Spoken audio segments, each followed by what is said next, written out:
नमस्कार. 22 मेच्या प्रोममध्ये आदिपतीने दिलेल्या वागणुकीमुळे सरगमला खूप इन्सल्ट वाटतो आणि ती आता चांगलीच पेटून उठते.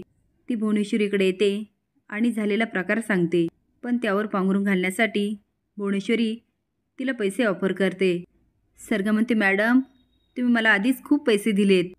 आता मी पैशासाठी काम नाही करणार. आता माझ्या स्वाभिमानाचा प्रश्न आहे. कारण ओंक्याच्या बोलण्यामुळे तिला खूप गिल्टी फील होतं. कारण तो बोलण्यातून दाखवून देतो की तुम्ही बायकाच्या नवऱ्यांना फसवता. आदिपती घरी येतो तेव्हा अक्षरा प्रेमाच्या धुंदीत असते.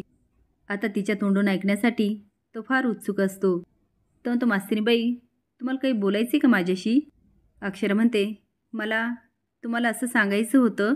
आता ऐकण्यासाठी आदिपती पण रोमॅन्टिक होतो आणि तिच्याकडे एकटक बघत असतो. इकडे भुवनेश्वरी म्हणते, आमच्या सुनबाईंची चांगली जिरली पाहिजे. सरगम म्हणते, मॅडम आता हे तुमचं चॅलेंज नाही, आता हे माझं चॅलेंज आहे आणि ते मी पूर्ण करणारच. भुवनेश्वरी स्माईल तर करते पण चेहऱ्यावर एक वेगळाच संशय असतो. आता सरगम हसते आणि निघून जाते आणि भुवनेश्वरी विचारात पडते आणि स्माईल करते. असेच नवीन अपडेट जाण्यासाठी लाईक आणि सबस्क्राईब करा. धन्यवाद.